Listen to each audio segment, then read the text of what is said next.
Olá, estudante do nono ano, como é que você está? Tudo bem? Professor Wagner novamente para a gravação da aula de número 29, agora de língua portuguesa, né, do nono ano. E como sempre acontece no início das aulas, você precisa separar os materiais que são necessários para você utilizar aí durante a aula de hoje. Então, separa lá o caderno, as folhas para anotações, os lápis, as borrachas, aí, a caneta, o apontador e também aí um dicionário, né, que é um item sempre importante. Certinho? Também coloque a data de hoje, anote o número da aula e a disciplina. Eu vou deixar um tempo para você fazer isso e na sequência eu retorno.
Já fez tudo isso? Ok, anotou, tudo separadinho para começar a aula, muito bacana. Então vamos checar o que nós vimos na aula anterior, né?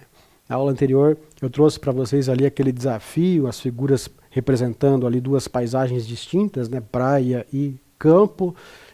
Trouxe para você também um poeminha meu ali para a gente começar a pensar sobre o assunto da aula passada, que foi, né, a brincadeira com as palavras, com a junção da sílaba de uma palavra com outra palavra que vem depois, né, que evidencia aí a cacofonia, certo? Trouxe para vocês ali um texto bem bacana, bem divertido, Férias, né, que foi lido na aula passada. Vocês tiveram que identificar ali as figuras e juntar essas figuras com o sufixo ia para formar uma palavra. No caso, a palavra que surgiu dali foi cacofonia. É o conteúdo da aula passada, como eu já falei, né? Trouxe também algumas questões para vocês pensarem sobre esse conteúdo, sobre o que foi discutido na aula anterior, certo? Então vamos verificar agora o que nós veremos na aula de hoje. Continuaremos ainda fazendo aí esses desafios linguísticos, né? Vou desafiá-los aí a brincar, a participar dessa aula de forma bastante divertida, bastante lúdica, hora mais lúdica, hora menos lúdica, enfim. Vamos aí fazendo, né, uma mescla, por assim dizer. Ok?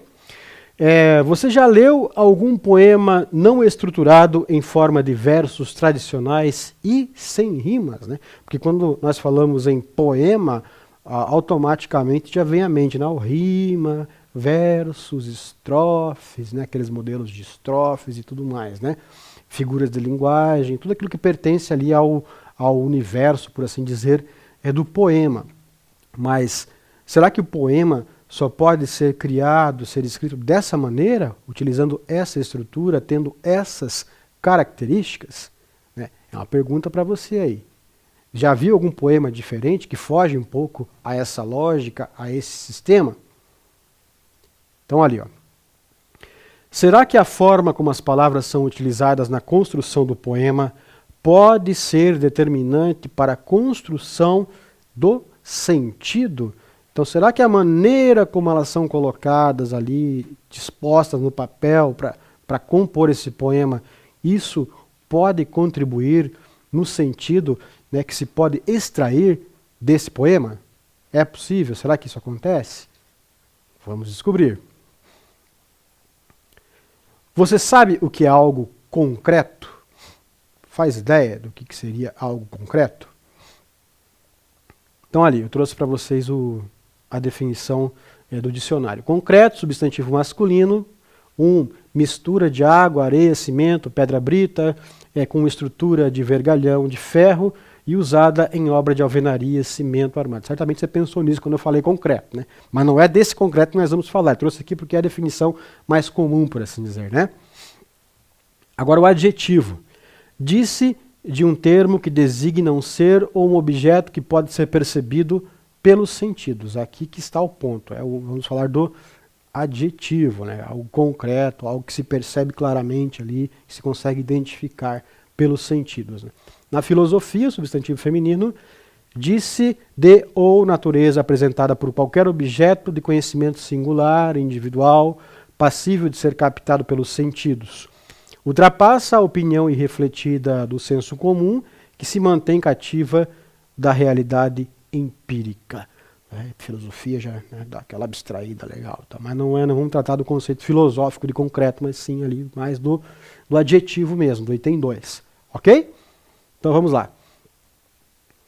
Que tal conhecermos alguns poemas concretos? Pô, professor, poema concreto existe? Existe, e é muito legal. Eu adoro a poesia concreta, né? A forma como se brinca ali com as palavras, com os significados, com as relações entre as palavras, você vai perceber, você vai entender o que eu estou falando. Eu acho que você também vai gostar, hein? Então vamos lá. Pingo de chuva, o primeiro poema que eu trago aqui para você. Observa ali, ó.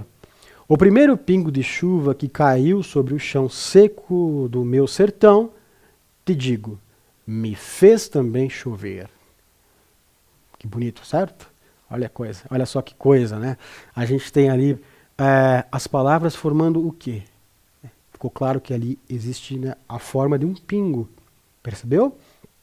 O título do poema, Pingo de Chuva, as palavras formam, né, um pingo e a mensagem ali complementa, né, esse pingo de chuva. Né?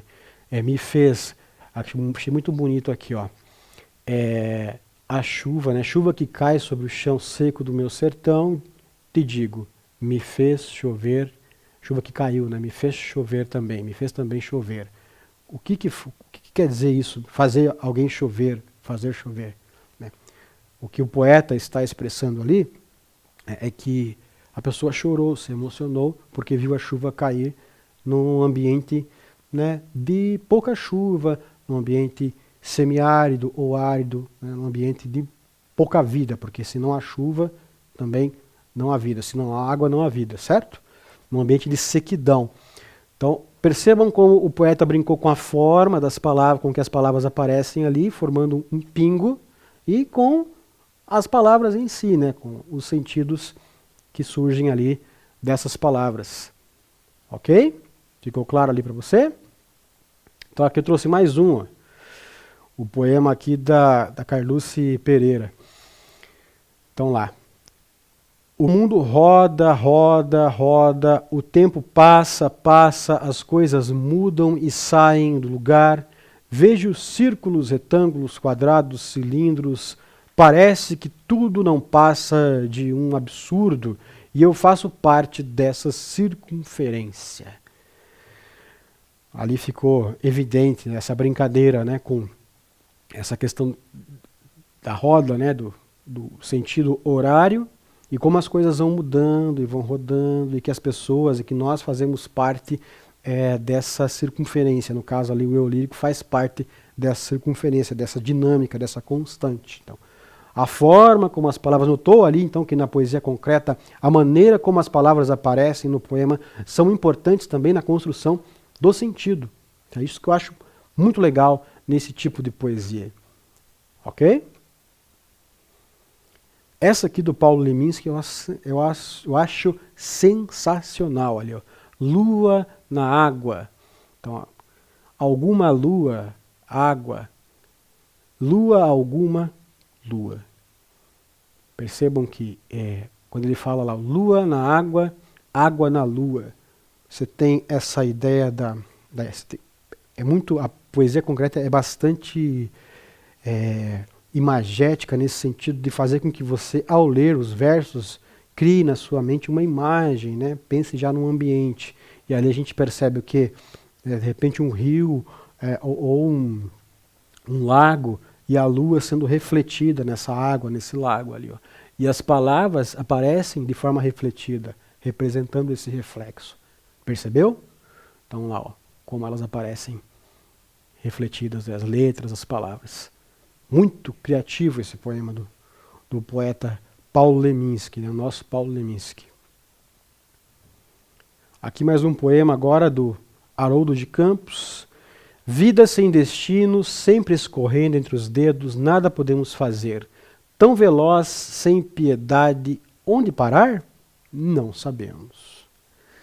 Então, notem que as palavras trazem dúvida, essa questão, né, do questionamento, da dúvida, do não saber, do desconhecido, e a forma como elas se dispõem forma um ponto de interrogação, né, que expressa justamente essa dúvida.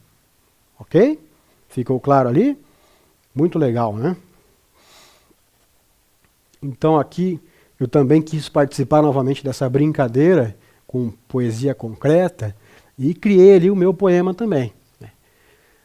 Nasço, falo, leio, estudo, trabalho, estresso, me expresso, vivo, morro. Ok? Então ali, percebam que há uma gradação, por assim dizer, né? Uma evolução. Né? Nasço, quer dizer, aprendo primeiro a falar, depois a ler, estudo, trabalho, estresso, me expresso, vivo? É uma pergunta, né? Para você pensar sobre isso aí. Morro. Notem que a palavra morro está aqui, quer dizer, caí, morri, né? O eu lírico caiu, morreu.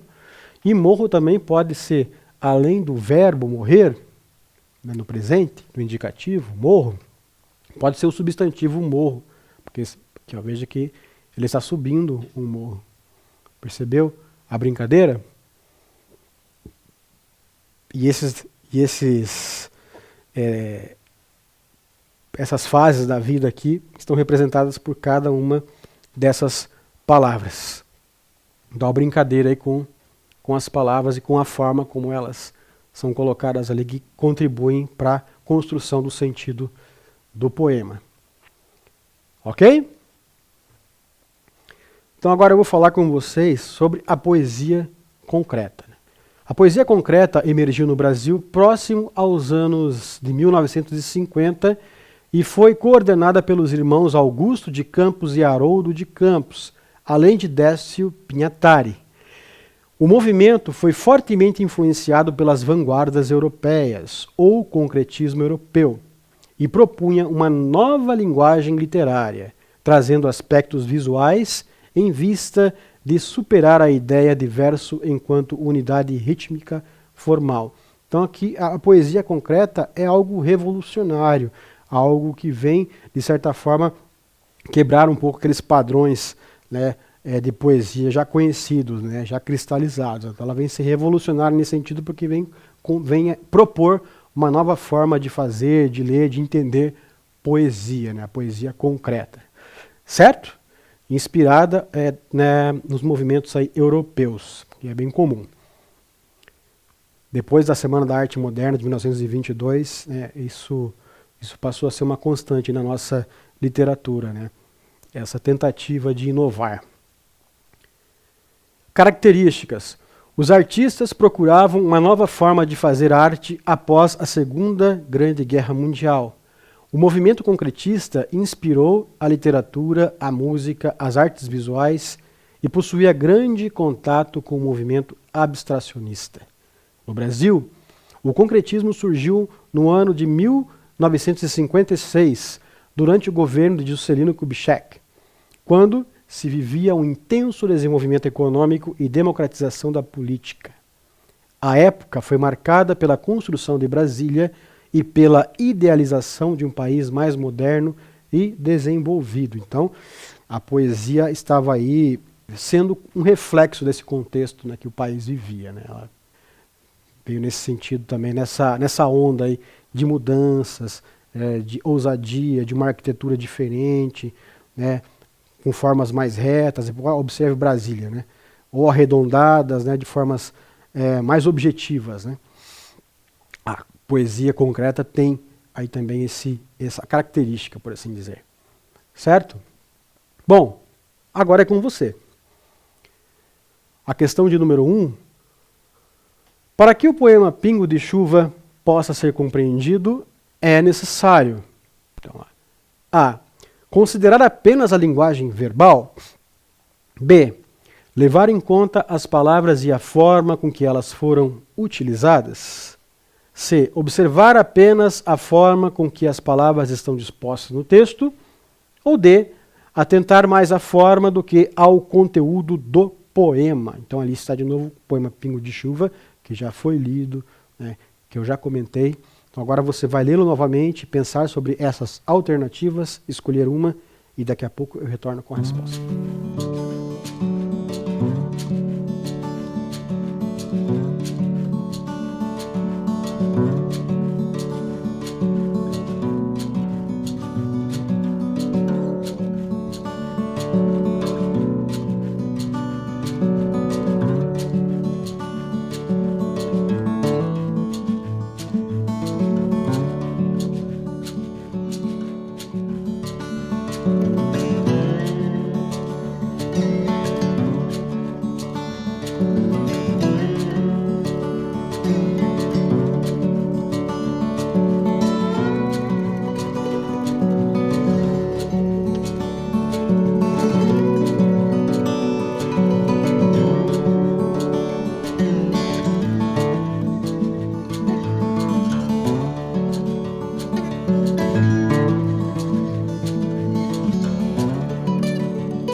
Essa com certeza você matou aí. Vamos lá?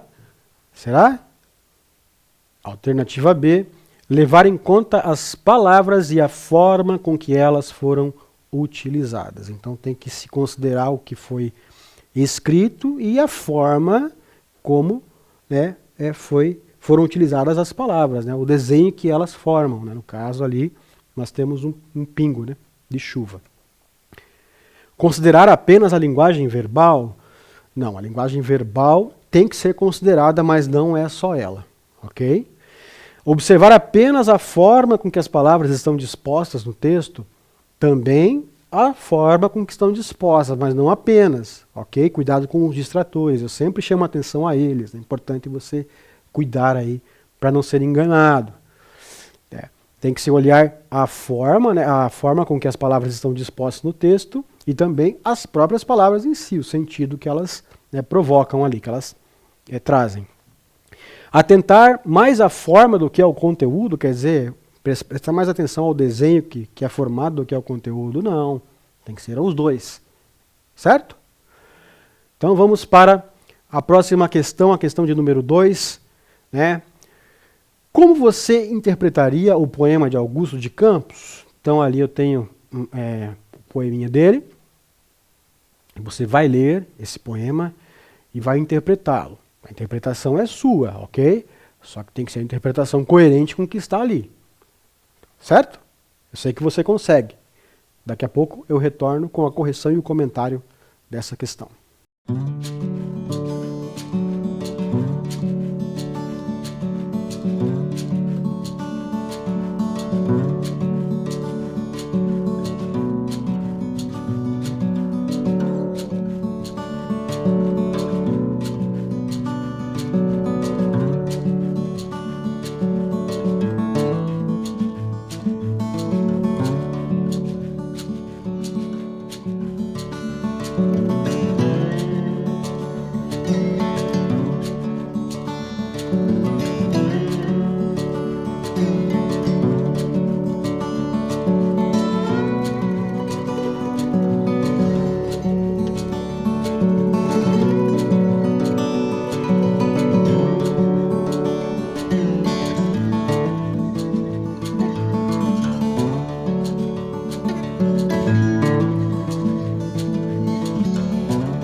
E aí, conseguiu interpretar?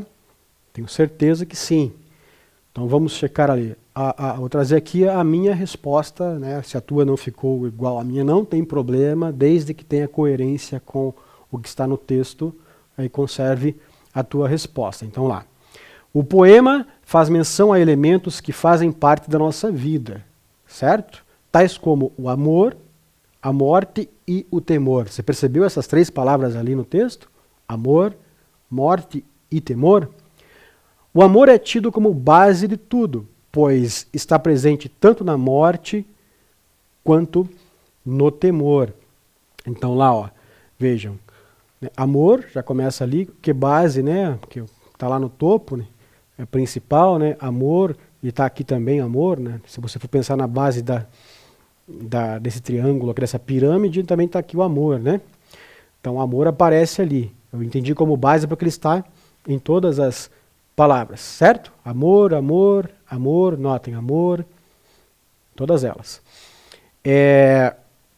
E a morte está no amor, porque aqui, ó, a morte, ó, aqui, ó, a morte, ó, a morte. E o temor também, ó, amor, temor, temor, percebeu? E aí você pode até ir além, né? Quando ocorre a morte, o que provoca o choro sincero? O amor que se tinha por aquela pessoa que se foi, né? Que nos deixou. E o temor, sentido de pensar em amor, o temor de perder alguém, né? De que essa pessoa não faça mais parte da sua vida, você tem o temor. Então, onde há amor, há temor, né? É mais ou menos por aí que dá para pensar, certo? Eu gosto muito da poesia porque ela nos permite esse tipo de pensamento, esse tipo de relação, de abstração. Questão de número 3. Assinale as alternativas que contêm palavras relacionadas à ideia expressa no poema. Então o poema está ali, aquele poema que vocês já leram, que nós já lemos, né? E vocês vão identificar aqui a sequência de palavras ali que se relacionam com aquele poema, né? Com a ideia que está naquele poema. Calmaria, imobilidade, retrocesso, mobilidade, ciclo, envelhecimento, rotação, esfera, multiformidade. Qual aí que tem, quais palavras se relacionam, né, com o poema, com a ideia do poema? Analisem o poema novamente e escolha a alternativa correta e eu já retorno.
Vamos verificar ali. Mobilidade, ciclo e envelhecimento. Né? Isso a gente tem no poema, tem a ideia do poema é coerente com mobilidade, movimento, ciclo, assim, algo que se repete, né, ciclicamente, envelhecimento, passar do tempo, né, o cronos ali. Calmaria, imobilidade e retrocesso, não, o poema não fala disso, né, muito pelo contrário. E rotação, esfera, multiformidade. Né? Também, né, a ideia do poema é fundamentada e calcada na rotação, né, em esfera e em multiformidade. Né? Essa coisa multiforme, né, com várias formas, por assim dizer. Certo? E agora eu trouxe para vocês aqui esse camarada, esse artista brasileiro, esse artista multitalentoso, né? Começou com a música, né? Fazendo parte da banda Titãs e depois passou a fazer carreira solo, saiu da banda, foi para a literatura, é um exímio poeta, bem criativo, né? A forma como ele escreve é muito criativa, né? O Arnaldo Antunes. Então lá, Arnaldo Antunes, São Paulo, 1960, cursou Linguística na Universidade de São Paulo, USP, mas não chegou a concluir a faculdade. Em 1980, já fazia parte da banda performática, com a qual lançaria um álbum em 1981. No ano seguinte, passaria a integrar o grupo de rock Titãs, cujos 7 álbuns ganhariam vários discos de ouro e platina. Em 1983, sairia seu álbum de poemas visuais, O E. Seguiram-se várias participações em exposições como Poesia e Evidência, na PUC São Paulo, e Palavra Imagética, ou melhor, Palavra Imágica no MAC USP. Em 1992, lançou o vídeo, o livro e CD Nome, Projeto Multimídia com Poesia, Música e Animação em Computador. Em 1995, saiu o CD Ninguém. Em 1996, foi a vez do CD O Silêncio, com participação de Carlinhos Brown e Chico Science. 2 anos depois, lançou o CD Um Som. Seu último livro, 40 Escritos, 2000, é uma coletânea de artigos, prefácios e releases de CDs. A obra poética de Arnaldo Antunes, influenciada pelo concretismo de Haroldo e Augusto de Campos e pelos haikais de Paulo Leminski, explora sons, imagens, movimento e questiona as convenções linguísticas ao utilizar a linguagem de novas mídias na construção de seus versos. Tá aí porque eu trouxe o Arnaldo Antunes, porque justamente ele é influenciado, né, pelo Haroldo de Campos ali e pelo Augusto de Campos, né, na hora de criar sua arte. Ele é inspirado na obra desses poetas concretistas. Então a poesia dele também tem essa característica aí, certo? A gente vai conhecer um texto do Arnaldo Antunes aqui, talvez você até conheça, eu acho genial esse texto aqui, esse poema. Cultura.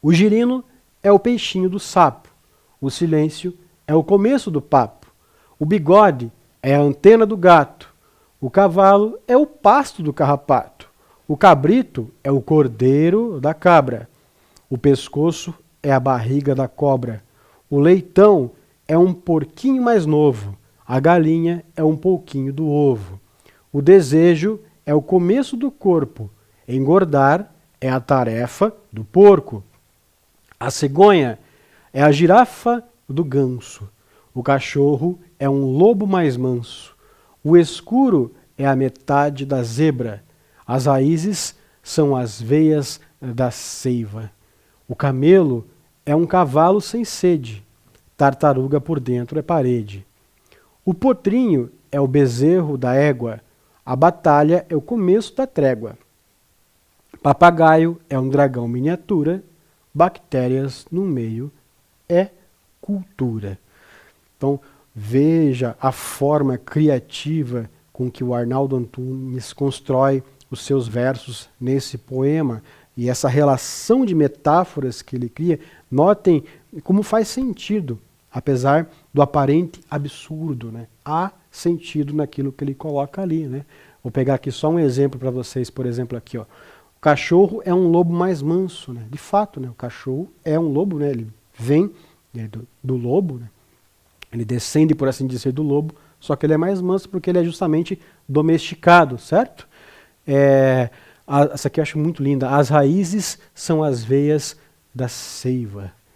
Essa comparação da raiz com a veia, né, que traz vida, né, nossas veias, que é por onde circula o nosso sangue, as raízes é por onde circula a seiva, né, que dá vida à árvore, o sangue que nos dá vida. Genial, né? Muito, muito bacana. Então aí o poema do grande Arnaldo Antunes. Então lá. Agora é a sua vez de criar poesia a Arnaldo Antunes. O que quer dizer esse Arnaldo Antunes? Quer dizer, a moda de Arnaldo Antunes, tal como ele fez. Observe a sequência de figuras e forme versos à semelhança do poema Cultura. Então você vai olhar ali as figuras que eu trouxe para você e vai tentar, tal como o Arnaldo Antunes fez no poema Cultura, construir ali os versos. Certo? Então vamos lá. Para realizar essa tarefa, você precisará usar metáforas. Lembra do que é metáfora? Professor, esqueci o que é metáfora. Você já vai lembrar. Então lá. A metáfora é a figura de linguagem em que se encontra uma comparação implícita, né? Uma comparação subentendida. Você percebe que dois termos ali são comparados, certo? Muito utilizada em textos poéticos, ela pode tornar o discurso mais elegante. Essa é uma das funções da metáfora, inclusive, tornar o discurso mais chique, mais elegante, mais bonito, né, mais rebuscado, diferente. Então aqui, ó, eu trouxe um exemplo. Você é o sol que nasce todo dia em minha vida. Né? Então percebam ali que a pessoa amada foi comparada ao sol, certo? Objetivamente, né, ela não é o sol é o astro-rei, né, mas assim, por meio de metáfora, ela foi transformada no sol, para simbolizar justamente, né, o fato de que essa pessoa traz alegria, traz vida, essa pessoa é uma pessoa que faz bem, né, para aquela que a considera um sol. Percebeu a metáfora aí?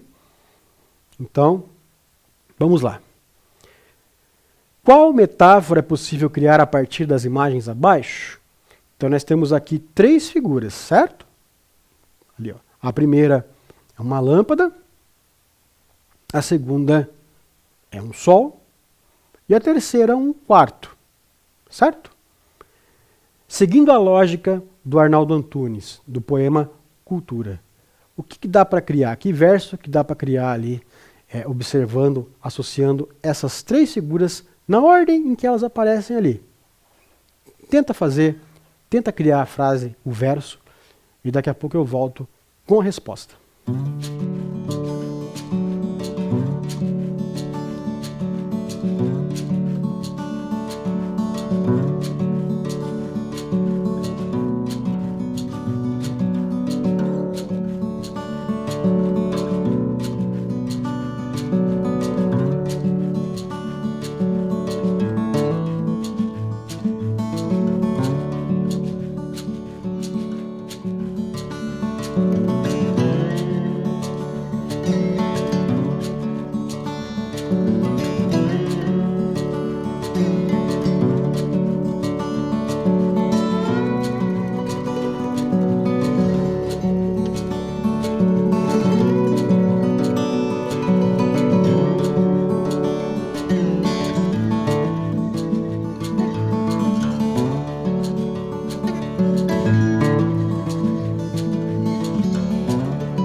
Então, vamos verificar. A lâmpada é o sol do quarto. Percebeu ali, ó?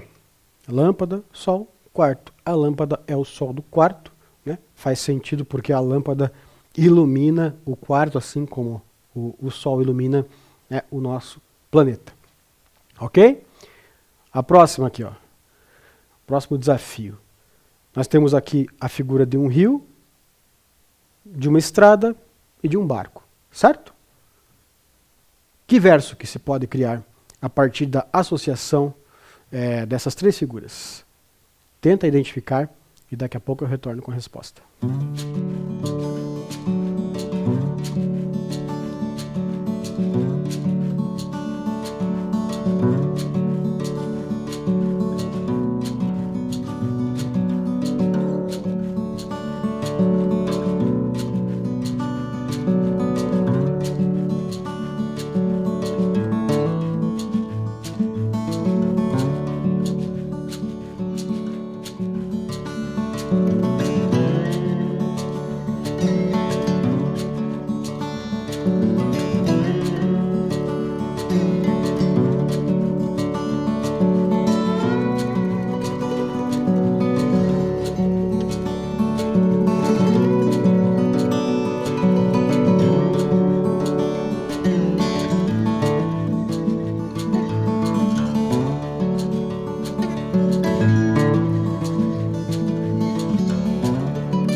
Então vamos à resposta. Ali o rio é a estrada do barco. Então percebeu? Rio, estrada, barco. O rio é a estrada do barco, a metáfora faz todo sentido, né? Porque principalmente na região amazônica, onde há poucas estradas, os rios cumprem essa função de estrada para os barcos, né? As cidades são interligadas por meio de barcos e rios, certo? São estradas naturais, portanto. E aqui a próxima relação de figuras, palavra é um carro, veículo e uma lâmpada. Ficou fácil, eu acho. Tenta identificar qual que é o verso que surge a partir da associação dessas três figuras e daqui a pouco eu volto com a resposta.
Então vamos lá, palavra já está aqui, então a palavra é o veículo da ideia, né?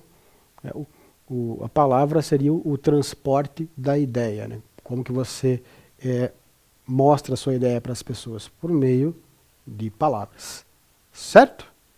Então é isso, chegamos aí ao final da nossa aula, cuide-se e até a próxima aula. Tchau!